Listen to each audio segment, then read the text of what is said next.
네, 그 항암제 두 번째 시간을 갖도록 하겠습니다. 지난 시간에 항대사물하고 항생제에 대한 설명들을 했는데 그것 이외에 여러 작용 기전별 항암제에 대한 설명을 드리겠습니다. 특성들하고 그 임상의 어디에 또는 중요 부작용에 대한 설명들을 할 수 있으면 좋겠습니다. 세 번째로 이제 항암제 작용 기전 중에 알킬 화제가 있습니다. 그 알킬 화제가 하는 역할들을 보게 되면 이런 식으로 끄트머리가 생겼거든요. 알킬 화제들은 그러니까 그 어떤 반응할 수 있는 그 요소들을 양쪽에 갖고 있는 형태로 생겼다라고 보시면 되죠. 이 녀석들이 그 DNA 그 체인하고 같이 그 공유 결합을 통해서 붙잡는 역할을 하게 됩니다. 그래서 같은 체인을 붙잡기도 하고 다른 체인을 붙잡기도 하고 하는 방식으로 DNA가 복제가 되려면 그 싱글 스트랜드로 나눠지고 복제가 이루어져야 되는데 이렇게 붙잡고 그 공유 결합을 통해서 붙잡고 늘어지기 때문에 제대로 DNA가 그 작용을 하지 못하도록 하는 형태들이 있죠. 그래서 사이클로포스포마이드가 가장 그 일반적으로 사용하는 알키로아제가 되겠고 이렇게 생긴 거에 요 RV가 이런 식으로 생긴 게 그 사이클로포스파마이드에 해당을 하겠습니다. 다른 식으로 치환이 되면 알키로아제의 뭐 다른 용도들의 항암제라고 보시면 될 것 같고 그 다음에 니트로스 우레아가 있습니다. 니트로스 우레아유는 이제 이런 식으로 생겼고 사이클로포스포마이드와는 좀 다르게 한쪽의 작용기만 갖고 있는 특징들을 갖고 있죠. 그래서 DNA하고 이제 결합을 하는 능력도 일부 유지하지만 장점 중에 하나가 CNS를 침투해서 들어가는 능력들을 갖고 있기 때문에 그 뇌종양 치료에 사용을 합니다. 대표적인 게 카무스틴 같은 것들이 있습니다.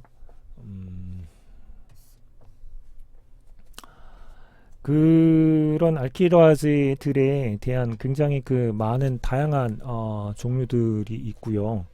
이 종류들에 대한 유형들을 여러분들이 그 하나하나 보시면서 이해하셨으면 좋겠어서 정리된 표를 보여드립니다.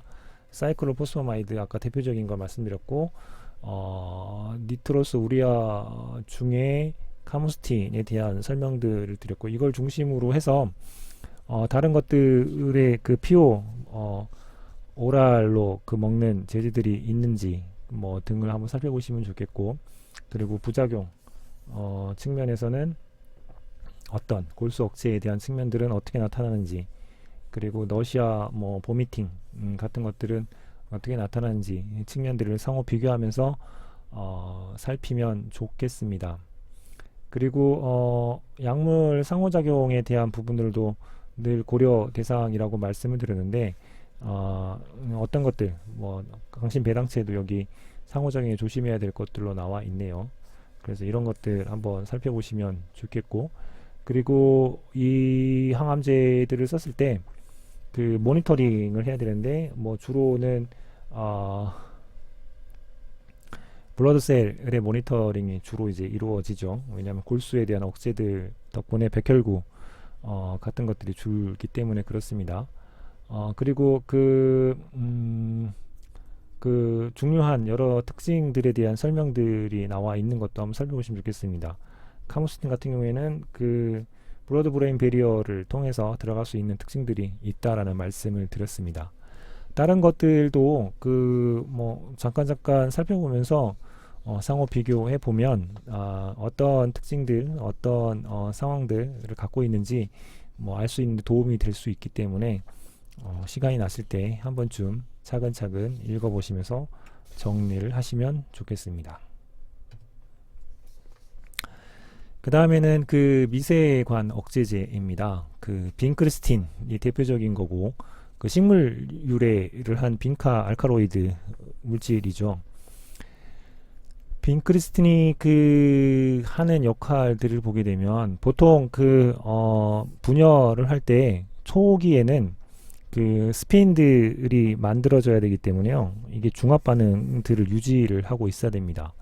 그런데 이렇게 유지하지 못하게 그 비니카 알칼로이드는 이것들을 중합되지 못하도록 함으로 해서 아예 그냥 아나페이지 단계로 못 가게 하는 과정을 겪게 되죠. 그래서 튜블린이 미세관 형성을 위해서 중합 반응을 해야 되는데 그걸 차단해서 유사분열 중기를 차단하는 약물이 되겠고요. 문제는 빈크리스틴 같은 경우에는 그 가장 주의해야 될 점 중에 하나가 그 척수강 내로 투여를 하면 절대로 안 됩니다. 이유는 거의 그 100% 가까이 뭐 한 2주 이내에 그 사망을 초래할 정도의 부작용들이 발생을 하게 됩니다. 간혹가다 그 병원에서 그 여러 가지 그 레귤레이션을 따르지 않아서 또는 뭐 실수 이런 것들을 통해 가지고 척수강 내 투여가 돼서 그 환자가 사망하는 사례들이 왕왕 발생을 합니다. 그래서 상당히 주의해야 될 약물 중에 하나다라고 보시면 되고, 이 빈크리스틴이라고 하는 것들은 그 소아의 급성 림프구성 백혈병 치료, 여기에 이제 주로 이제 사용되는 녀석이고요. 이 빈크리스틴 이외에도 그 척수강에 꼭 투여해야 될 그 항암제 사이타라빈이라고 하는데 그 녀석하고 같이 이제 투여를 하게 되면서 빈크리스틴은 정맥, 사이타라빈은 척수강 투여해야 되는데 그것을 착오로 거꾸로 뭐 이렇게 투여하는 측면들이 생기죠. 만약에 그 병원에서 조금 더 이제 주사실이라고 그 한 곳을 운영하는데 주사실을 운영할 때 좀 특수 부위 주사실을 좀 따로 운영한다면 뭐 예를 들면 척수강 내 주사실 또는 뭐 정맥 내 주사실 뭐 이런 식으로 분리해서 운영한다면 이런 실수들을 대폭 줄일 수 있을 텐데 그것들을 이제 그 인력하고 돈이 드는 문제인데 과연 사람의 생명과 관계되어 있는 것들을 조정하는 게 먼저인지 비용에 대한 부분들을 감소시키는 게 먼저인지를 한번 사회적으로 고민을 해볼 필요가 있는 것 같습니다. 그 다음에 이제 그 미세관 억제제 중에 파크리탁셀이라고 하는 게 있습니다. 탁솔이라고 부르기도 하고요. 중합체가 형성이 돼서 이것들이 아나페이즈가 다 일어나고 난 다음에는 이 그 파크리탁셀에 대한 부분들이 이제는 깨져 나가서 정리가 지금 돼야 됩니다. 이것들이 정리가 돼서 깨져나가야 되는데 저것들이 이제 그 깨져나가지 못하게 그 중합체를 오히려 안정화 시켜버려 가지고 그 G2나 M기의 상태로 이제 머물게 만드는 일들을 발생시키게 되는 거죠. 그 결과 중합체 형성을 방해하던 중합체가 이미 쓰고 나서 그 안정화시키던 간의 분열에 대한 부분들을 적절하게 일어나지 못하게 한다라고 하는 측면들에서 이제 미세관 억제제라는 표현이 되고요. 이 녀석들을 쓰게 되면 그 말초 신경병증이라고 하는 부작용들이 생길 수 있게 됩니다. 그 다음에는 이제 스테로이드 호르몬에 해당하는 건데요.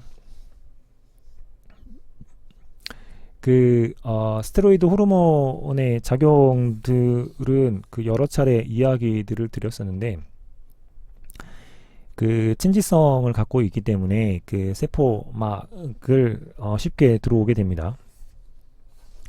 들어온 그 이 스테로이드들은 사이토플라즘에 있는 그 세포질에 있는 리셉터하고 결합이 돼서 리셉터를 그 액티베이션 시키게 되고, 이렇게 액티베이션 된 리셉터는 핵내로 들어가서 관련되어 있는 엘리먼트들을 포함하고 있는 유전자들의 발현들을 돕고, 이 유전자가 발현된 것들이 어떤 스페시픽한 그 세포 반응 같은 것들을 일으키는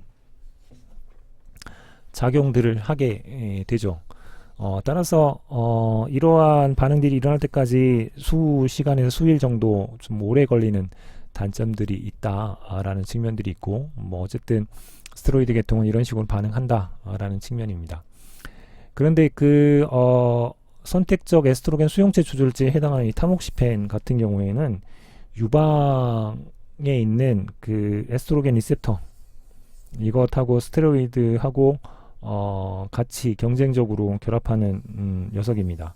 그에 따라서 스테로이드가 작용하지 못하도록 억제를 하는 상태가 되죠. 그래서 에스트로겐 리셉터가 존재하는 유방암 세포인 경우에 제1선택제에 해당하겠습니다. 이것을 ER 포지티브 유방암이라는 표현을 쓰게 되죠.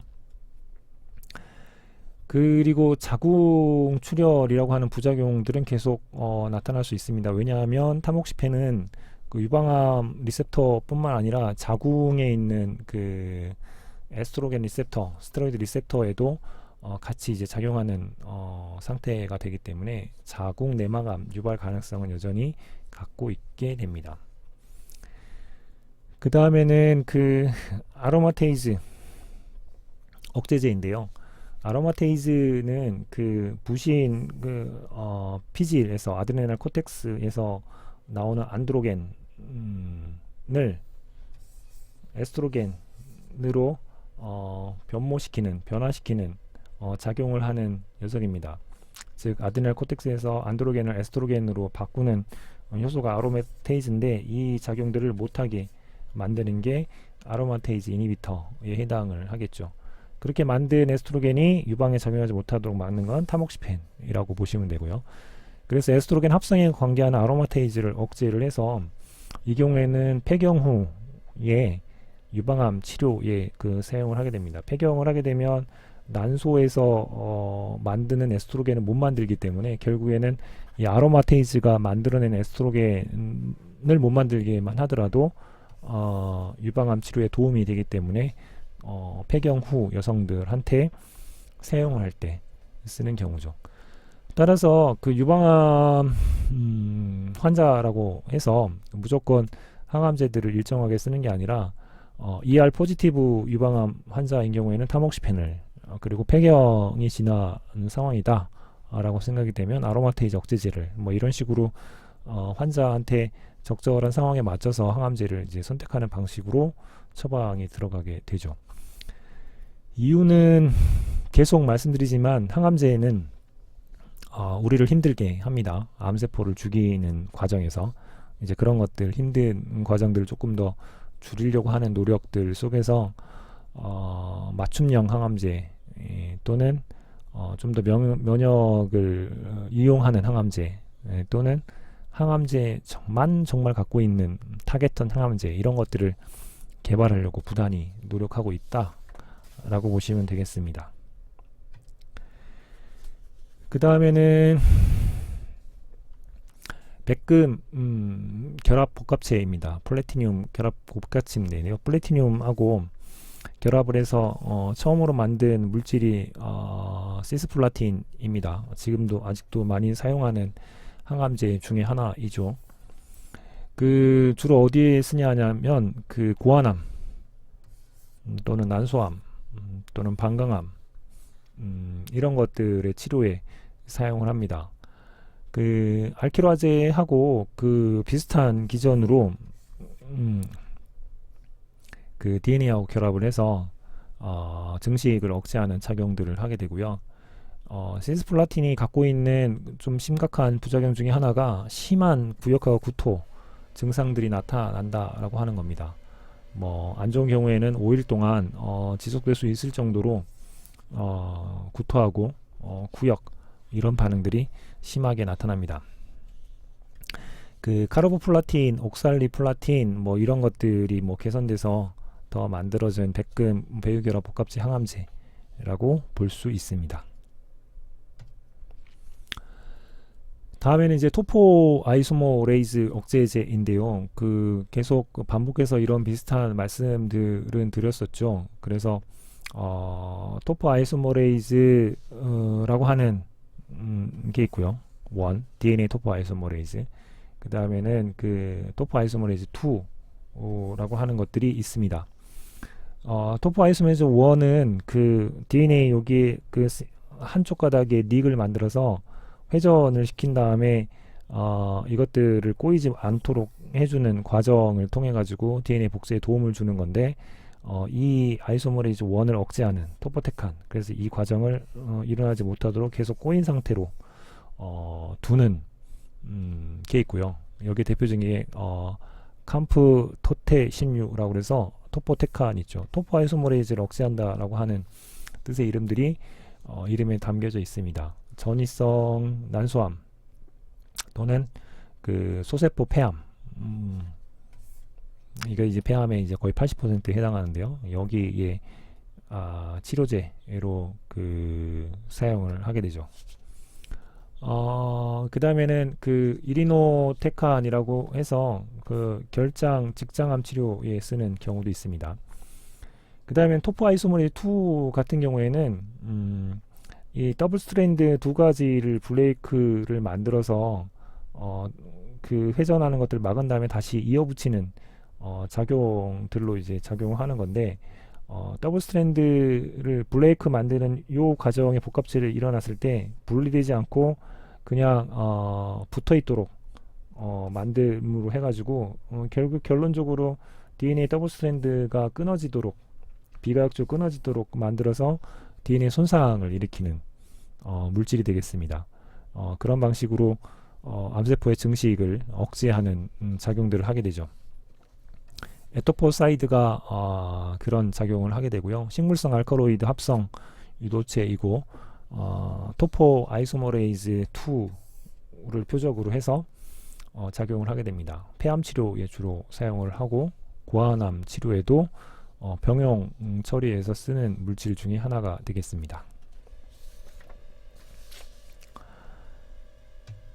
자, 그 다음에는 그 항체 제제인데요. 그 항체 제제들은 계속적으로 데벨롭 되고 있습니다. 그 이유들은 암세포 많이 갖고 있는 특이적인 항원 같은 것들을 찾는다면 그 항원에 대한 단일 클론 항체들을 만들어서 그 치료를 할 수 있겠죠.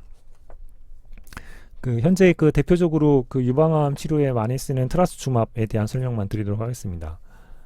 뒤에 있는 맙이 붙어 있는 것은 모노크로날 안티바디, 즉 단일 클론 항체 제제다 라고 하는 뜻이고요. 이 제제의 특징들은 허투라고 하는 수용체, 이게 그 그로스펙터에 반응을 해서 유방암 세포의 증식들의 이제 증식 신호를 보내는 수용체인데, 어떤 유방암 세포를 보게 되면 이 허투가 적어도 7개 이상 발현되는 그 유방암들을 볼 수 있게 됩니다. 이런 경우에 저것들을 차단하면 유방암 치료에 도움이 되기 때문에 트라스주맙이라고 하는 것들을 치게 되면 허투 수용체의 단일클론 항체 작용을 하게 되죠. 따라서 그 유방암이라고 진단이 되면 허투가 과발현되는 유방암인지, 그 에스트로겐 리셉터가 여전히 작용을 하는 유방암인지, 이런 것들을 판단해서 트라스주맙이 좋을지 아니면 아까 얘기했던 타목시펜 이런 것들로 처리하는 게 좋을지에 따라서 유방암 치료도 사람들마다 상태에 따라서 다른 치료 방식들을 이렇게 선택할 수 있다 라고 생각을 하시면 좋겠습니다. 그 다음에 이런 그 단일 클론 항체들은 우리 암들 중에서 지금까지 연구에서 밝히지 않았다가 이제 어떤 것들이 특이적으로 발견이 되면, 그리고 그 특이적인 항원을 공격을 했을 때 암세포를 죽일 수 있다면, 뭐 이것은 계속 그 발전을 해서 단일 클론 항체가 항암제로 발전하는 것들은 끊임없이 나오게 될 겁니다.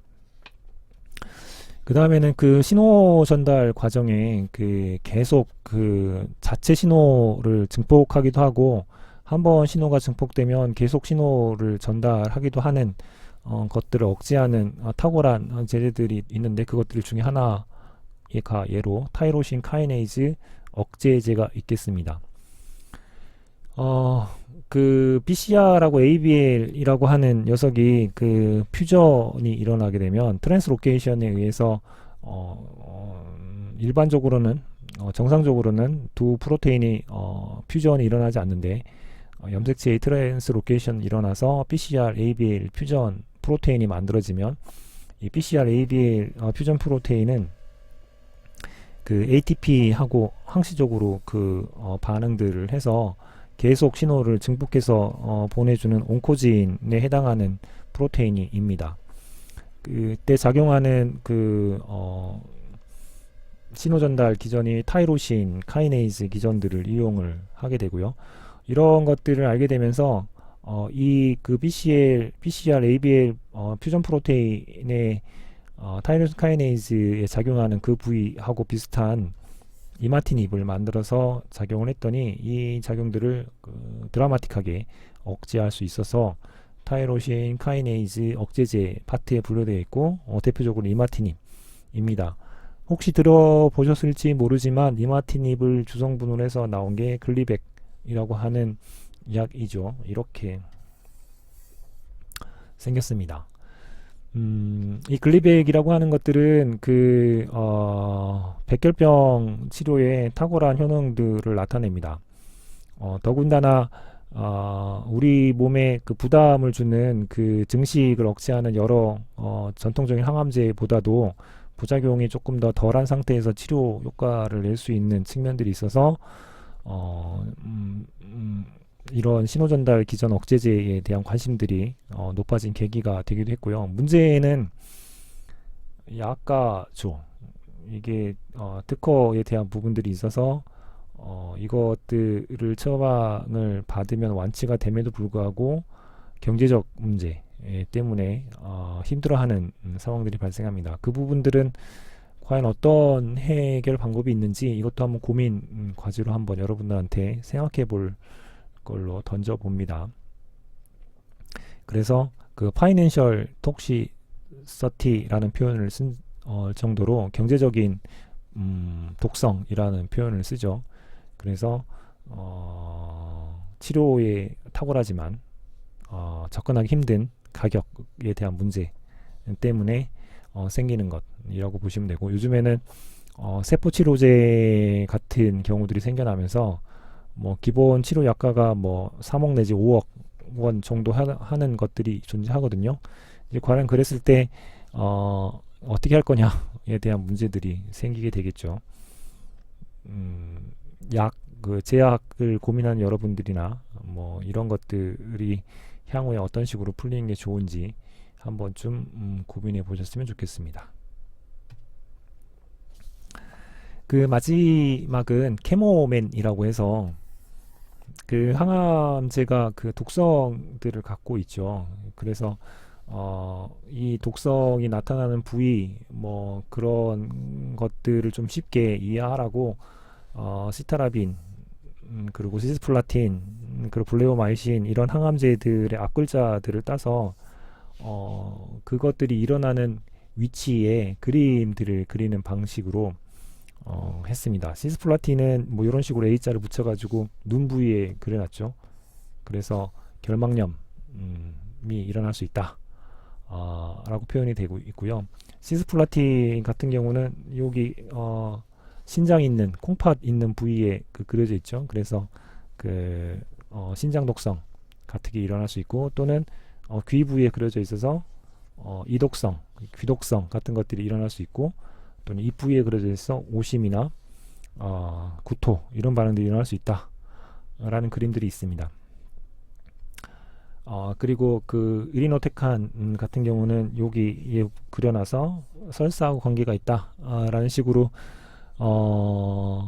항암제 독성을 조금 더 이해하는 데 도움이 주려고 그 캐모맨이라고 하는 것들을 만들어서 이렇게 사용하고 있습니다. 여러분들도 한번 좀 그림들을 그려보시면서 중요한 항암제들이 어떤 그 조직에 어떤 상황이 그 독성들을 고민해야 되는지에 대한 것들을 조금 더 이해하는 데 도움이 되셨으면 좋겠습니다.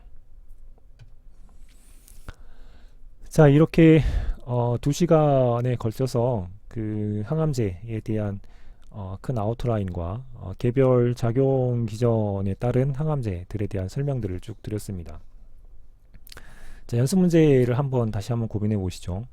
그 스타라빈은 척수강 척수강에 주사를 해야 되는데 빈크리스틴 이 녀석을 시타라빈으로 잘못 착오를 해서 척수강 내에 주사를 했다고 합니다. 이렇게 발생할 수 있는 이유는 백혈병 치료에 스타라빈하고 빈크리스틴 이 녀석들을 병용으로 처리한 항암요법을 실시하기 때문에 이런 일이 벌어집니다. 오용의 결과는 어떤 걸까요? 이거는 말씀을 드렸고 이런 부분들을 해소하기 위해서 한 번쯤 척수강 내 주사실을 분리해서 다시 배치하는 분도 한번 생각해 봤으면 좋겠다 라는 말씀도 드렸습니다. 고생하셨습니다.